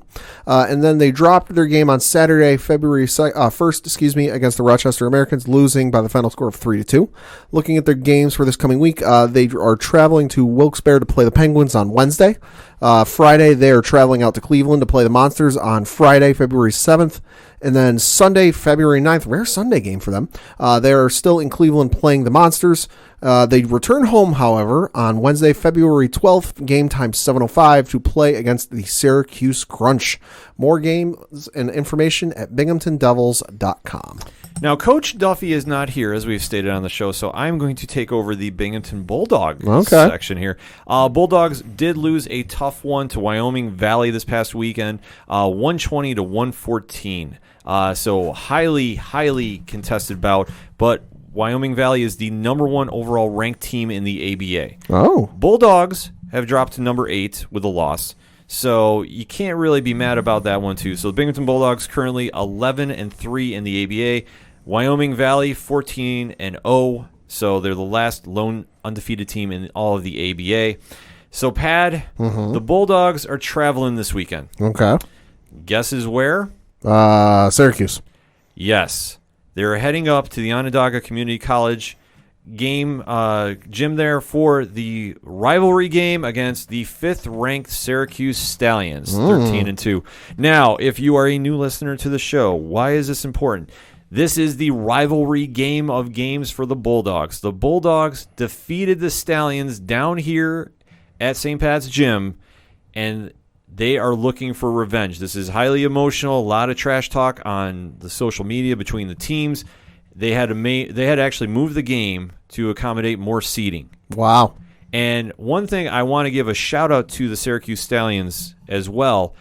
They have been putting up billboards all over Syracuse to hype the game up. Good for them. They tweeted it out. We actually retweeted it. I thought that was such a cool look to hype up the game, too, because we haven't really seen too much of that here, and not taking a shot at the Bulldogs in any way, shape, or form. But Syracuse is going fully all out to have the rematch big fight feel. So that being said, that is this Saturday night, 8 o'clock. More information, binghamtonbulldogs.com, or go to their Facebook page, because it is very, very much more active. So you definitely want to get involved in that. So that being said, it's going on there. And there was a quick breaking news that was going on as well, that there is a venue change for the Bulldogs and Oneonta. Okay. February 22nd, the game was supposed to be held in Oneonta. It has now been moved to Binghamton. So if you were planning on going to that game in Oneonta on the 22nd, the game has been moved to St. Pat's. Like we said, more information, binghamtonbulldogs.com, or hit them up on Facebook, facebook.com/binghamtonbulldogs. And we have to give a quick shout-out to the one and only Johnny Moose and Team Excite for Excite Wrestling this past weekend. Yeah. Another packed house down at the X. Fun times had by all. Great independent pro wrestling. I know that Rich from 3FN was talking about this as well on the wrestling show, which you're going to hear on our network for the month of February. Trying to give a nice signal boost to it. Johnny has to start streaming this on independentwrestling.com or Independent Wrestling TV. So we're going to have to start hyping on him. The cards have been great. A lot of fun action. So if you can get down to the X, they're having another show first of the month in March. ExciteWrestling.com for more information on that. So, Pad, let's round those bases and take the show home. We're rounding the bases. I got to talk a little bit of baseball because, hey, we are like less than 10 days away from pitchers and catchers reporting, and I am very much excited for that. I don't believe the Yankees trucks have left for Tampa yet because they haven't put the photo out on social media. However, I know manager Aaron Boone is on his way down. He did tweet out today that he was on a train bound for Tampa, so we know spring training is right around the corner, and that means warm weather is right around the corner, and I am all for that. Although I do have some happy news. It was announced today by the Philadelphia Phillies that they will retire Roy Halladay's number 34 this upcoming season on the 10th anniversary of his perfect game, which, wow, hard to believe. It's been 10 years since he threw the perfect game on May 29th against the Florida Marlins. Or, excuse me, game against the Florida Marlins. I remember watching that game. I was up in my grandparents' house hanging out and stuff, and down on their watching the end of the game on MLB Network on their television and just seeing kind of the craziness that was going with that. And I think that was the year, one of the last years I did fantasy baseball, and I actually had him on my fantasy baseball team. Yay. So, hey, can't complain about that. But no, honestly, well-deserved for him. 2-time Cy Young Award winner. He pitched the 20th perfect game in Major League Baseball history. Like I said, against the Florida Marlins, it was a 1-0 victory. For everything that his family's been through since he tragically passed away back in November of 2017, it's kind of it's kind of a nice send-off for him. Absolutely. Halladay was just that pitcher that, as a Yankee fan, you hated facing him. Uh-huh. You absolutely hated facing him. Yeah, especially when he was with the Blue Jays. I remember looking at, the paper that morning. All right, who are the Yankees facing? Oh, they're facing the Blue Jays. Oh, God, please don't be Halladay. Please don't be Halladay. Yeah, just tremendous player on the field, and obviously, it's a horrible loss, but to see him get honored like that, I think is very, very cool. Yeah. So for my round in the base, well, let me start off on the happy note. Okay. It has been confirmed by Dana White, talking a little more UFC action, that Jorge Masvidal and Kamaru Usman are going to be fighting in July. Oh, Lord. On International Fight Week. Oh, Lord. So that is lock, stocked, and barreled. The official posters have not come out yet, but they are going to be locked and loaded for International Fight Week, capping off that weekend, Usman versus Masvidal. That'll be a good one. That's going to be a fun one. I know they got into it on Media Row in the Super Bowl. And yeah, they did. And that was wild. It's wild, and I agree with Dana, too. Like, you can't have your fighters going into another sports presser like that and wiling out as they did. It's not a good look. It's not a good look. Because those guys are not people that kid around. When there's still a certain majority or percentage of the population that thinks it's a barbaric sport, that it's, archaic, that why is it even a thing? It's not a good idea to have two of your fighters go into, like you said, another sport's biggest event of the year or the lead up to it, and then start trying to throw hands. Like, you're not helping yourself out here. No, you're definitely not. And I think that is such a bad look for that. But on the flip of the coin, if it gets them to finalize, okay, you have a contract, it's going to get signed, you're going to have the biggest showcase it is that we can do in the UFC, because International Fight Week, if you're not familiar with, is a week in Vegas that celebrates everything and anything MMA. It's an amazing time if you can get out there if you're a fight fan. It's going to be a rocking night when they do that fight on the weekend. Stack that card. They're going to stack that card like nobody's business. That's going to be like UFC anniversary style card for that one. And with Usman and Masvidal, it clears up a lot of room. That it takes a couple people off the chessboard, so to speak. So the Conor McGregor sweepstakes, all signs point to Diaz at this stage. Just saying. Or Stockton. Yeah, it's gonna be a fun one. Coach is gonna have something to say about that when that rolls around. That's if he's not back from cheering about the Knicks yet. Well, that's true. We're still waiting for confirmation as we're recording at Coach Duffy11 on Twitter. But to close the show out, I said last week we were going to preview it. We're going to talk about it. This Saturday, Vince McMahon returns with the XFL. He's losing money on this. I just want to point this out. Yeah. At the start, he's losing out on, I think if I read earlier today, right, he's losing out on $375 million on this thing already. Yeah, I don't get it. I don't care. I don't either. I'm just mentioning this because this is going to be noteworthy if this takes off or this fails. I'll care about it about as far as I did with the AFL? The AAF. AAF. I'll care about it as far as the ratings articles on Monday. Yeah. That's kind of like more where my interest will be. I'll be like, all right, I know it's a thing. I know it's happening because, I'm seeing sponsored posts on Facebook from the New York XFL team, and I'll care about as far as to see what the ratings are, because there's this common conception, and I don't even want to call it a misconception because it's hard to say. In my own personal opinion, I don't need more football. There's plenty. There's enough as it is. The NFL already dominates the news cycle from start to finish in the year. There's this conception that we need more football, that once the NFL's over, it's this dead space that we don't know what to do with our lives. I don't really feel we need another league. That it's unless you start getting major college athletes to jump ship from going to the NFL to the XFL, which I don't see that happening, I don't see this taking off. It's not going to take off. To clue anybody in that's going, what are we talking about? Way back when, machine. Vince McMahon thought it'd be a great idea to bring back the quote-unquote real NFL. Yeah. And make the Extreme Football League, also known as the XFL. Shout out, he hate me. Yes, which it did innovate a couple things that the NFL did copy, most notably the overhead cam. Oh, yeah. The sky cam for football coverage. Yep. That did come from the XFL. So don't think that it was all just a big train wreck, because majority of it did get to be that point. The XFL was trying to be the anti-product of the NFL. It was trying to have players have more fun. They all had nicknames on the back of their jersey. Most notably, Rod Smart, who had "He Hate Me" on the back of his Vegas Outlaws jersey. Only man in the XFL Hall of Fame. Mm-hmm. Because he was one of the few that jumped to the NFL and actually was very, very productive there. Yeah. And as the XFL went on, it was filled with former NFL players and ones that did not make it to the NFL from college. So it was your mix of just a unique bunch of players. Yeah, just ones that didn't make it to the NFL, and it showed in the play.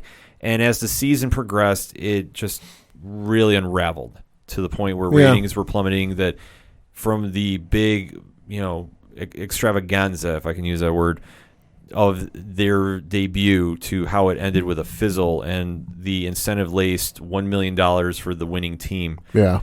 It's not going to take off. Nothing will have changed in terms of the players on the field. You're going to get your former NFL players, that aren't on any teams, that are still looking to play. They don't want to hang up the cleats yet. You're going to get your college players who didn't get drafted, didn't get signed to a practice squad, but are still looking to play and still looking for a paycheck.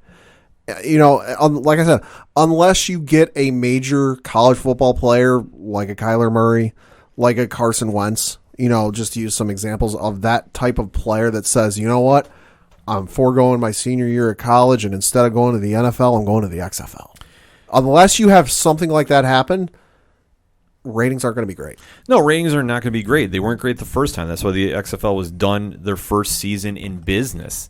And to see it get revised by the WWE's Vince McMahon again, I don't get. I just don't understand why this is even a thing. This should not have happened. Like, in my opinion, there's no need for it. Well, I think you got to think back to when this first got announced, and this was when there was a whole nonsense with the NFL going on, and it was very much in the public eye and very much in the news cycle. And he announced it then, and that was 2 years ago. Yeah, a year and a half, 2 years ago. Like, it's moved on. It's different. Like, it's like we say on the Entertainment Edition with James Cameron's Avatar. You missed the boat by about 10 years on James Cameron's Avatar. You missed the boat on this one. You should have struck while the iron's hot. Now, I get it's business, and you can't exactly turn these things over overnight and get it going overnight, but you missed your opportunity on this one. Oh, completely missed it. And nobody has been clamoring for it to come back since 2001, their only season, except Vince McMahon, who is insistent about making this league work. And as we've seen over the years, the NFL is very dominant in being the product of American football that fans want to see. Nobody is really filling the seats up for any secondary leagues. We had the Alliance of American Football, the AAF, begin last year, or in 2018. Yeah, rather had a good first week in ratings, but it tanked after that. Yeah, it completely fell off. So now, why do we feel that we need to have another league? That's what doesn't make any sense to me. Just does not make any rhyme nor reason to bring it back. Like, there's nobody that's screaming out there saying, please. I mean, it's good for the players who are looking for a paycheck and looking to still play. Good for you guys. You found something, an avenue for you guys to play still. But the quality isn't going to be there. The quality is going to vary much. If you're going from watching, because it's taking place this Saturday, you're going from the Super Bowl, the best of the best, in theory, to the XFL, it's going to be a night and day difference. Oh, absolutely. Like, there's no way to say it. It was just, when is it going to get through to people that, you can't do this? And it just doesn't make any sense. And it just doesn't. Like I said, the league, the AAF was 2019. I'm sorry, it's just a brand new year. It's throwing me off about this. The AAF debuted roughly around the same time. February 9th, 2019. And the AAF seemed promising because, we go back to our catalog of episodes around that time. We went through who was all in the front office of this organization. Yeah. And it just made all the sense in the world. We're like, all right, hey, this might work. These are all football people who know what they're doing. This isn't some group of multimillionaires looking to just cash in on the opportunity and make another buck. That we were looking at going, this might work. This is guys who know football. They know what they're doing. They're not just doing it for show or for money. Right. But Vince, I respect you as hell for what you've done for professional wrestling because you kept the company around for, 30, 40 years, whatever it is. But do you really know football? You tried once and it didn't work. Right. I mean, that's the thing. Leagues like this, you hear about coming back for so long. Like I said, the AAF debuted and was founded in 2018, finally started playing in 2019, didn't even make it 2 months. It folded up in April. So to see where this began, or 3 months rather, it's mind-boggling to see that somebody wants to try bringing this back. Like, is there really the need for football year-round? And that's the thing. Sports are great because it's the window of the season you're in. Sure, you play games on the off-season. Sure. I get that. I'm not saying you don't. Sure. But for football, and American football specifically, I think that there is such a big blowout with the NFL Super Bowl that everybody needs time to recover. Mm-hmm.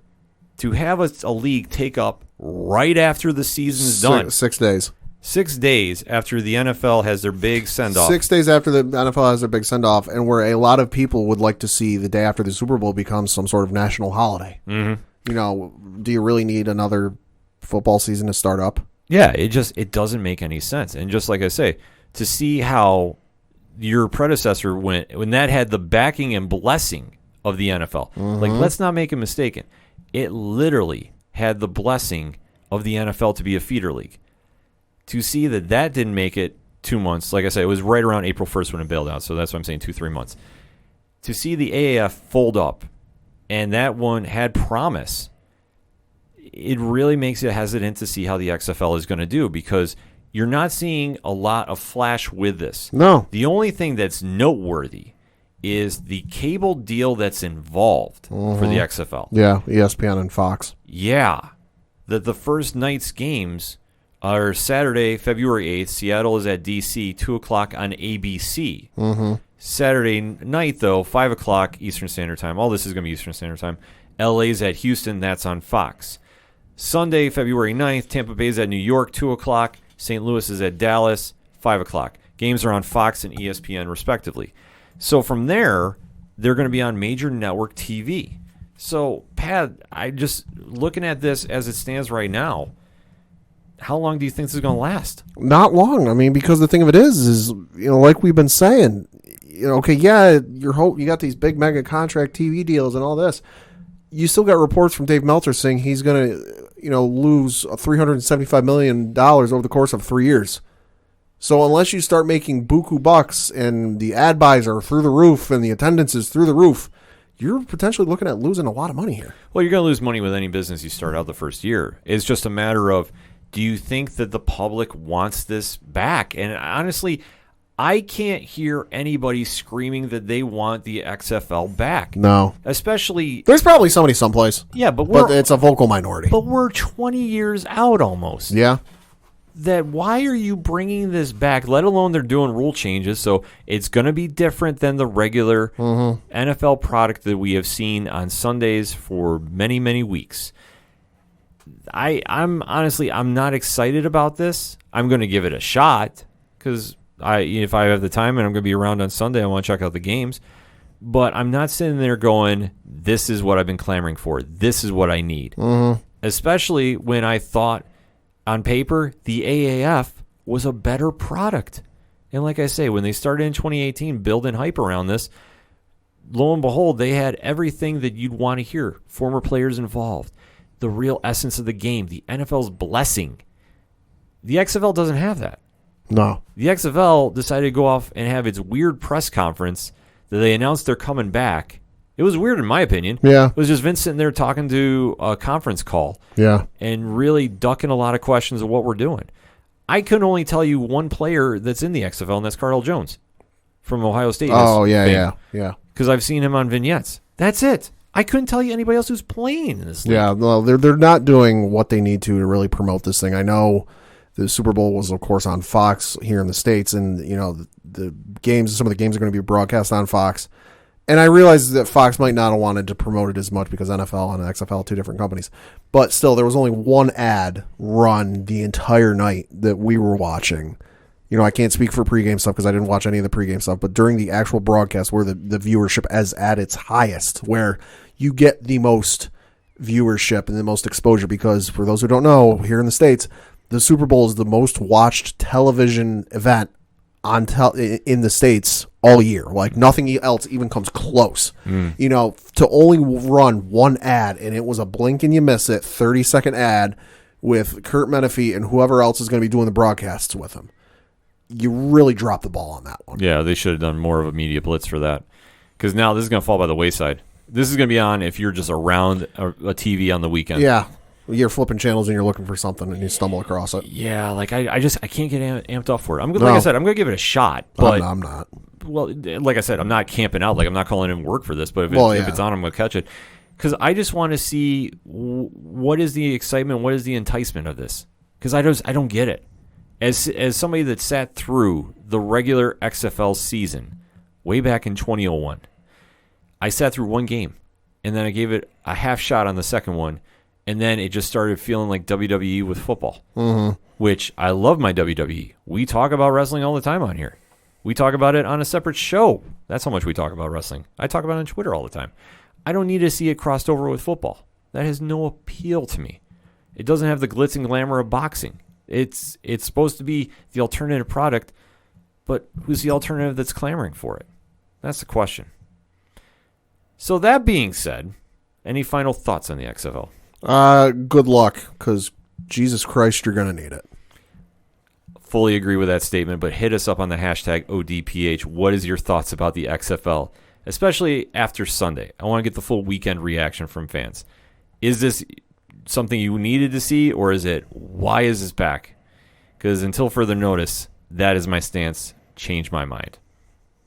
So that being said, let's end on a good note. The music you heard on this episode of the ODPH podcast is that of Fair City Fire, our friends from Austin, Texas, doing big things down there in the Lone Star State.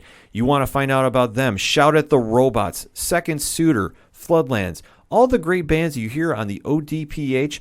There's one place to find out all that information. That's OchoDuroParlayHour.com. Check the music section. Check out ODPH Directory, which is our friends of the show. You can find out about Tom from Off the Cuff Gaming, who celebrated his 100-plus subscribers to his YouTube gaming channel with a little cake today. Ooh. It is official. The cake has been bought. I have not seen it. I'm going to check after the show recording. Nice. We also have to give a shout-out, and you can find out about Excite Wrestling yet again, another great weekend from Moose and Company down at the X. You can also find out about Three Fat Nerds, Horror Zone 607, 8122 Productions, which Rich has announced on the wrestling show. He is updating the webpage tomorrow as we record. So Wednesday, it'll have a brand new look to it, and it's supposed to have the Patreon link, because I can't talk about the Patreon content known as Love is Scary. Pat, can you talk about it? Nope. It is too hot for free podcasting ears, because I have been told by providers I will get kicked off. I have been told by some sponsors that were thinking about, wait, you're talking about Love is Scary? Are you behind a Patreon wall? And I was like, no. Like, well, we can't do some business. That is how much Derek is bringing to the table with that show. You want to find out about what all the hype is? Simply go to 8122productions.com. Sign up for their Patreon. It's $1 a month, $12 a year. You have all the bonus footage you can handle and bonus content that your ears can take. Mainly Love is Scary, plus the unedited versions of all the shows, including the wrestling show, which, like I said earlier, you're going to be hearing on the ODPH network for the month of February, because we want to give a nice signal boost. You can also find out about Parlay Points, the complimentary blog section to the ODPH, and shout-outs and Podchaser links to all the groups that we are in. Hashtag 607 Podcast, hashtag PodNation, and hashtag NXTwave. All one-stop shop for the ODPH is OchoDuroParlayHour.com. That's all I got for this week. So for Padawan J, LaShawn McCoy, and Sammy Watkins, Super Bowl champs. I'm your host, Ken M. Coach, chime in. Let me know if you got a job down at the Knicks, because we might have to wrap up the podcast after hearing that. I'm your host, Ken M. Thank you, as always, for listening to the ODPH podcast, better known as the Ocho Duro Parlay Hour. See you next time.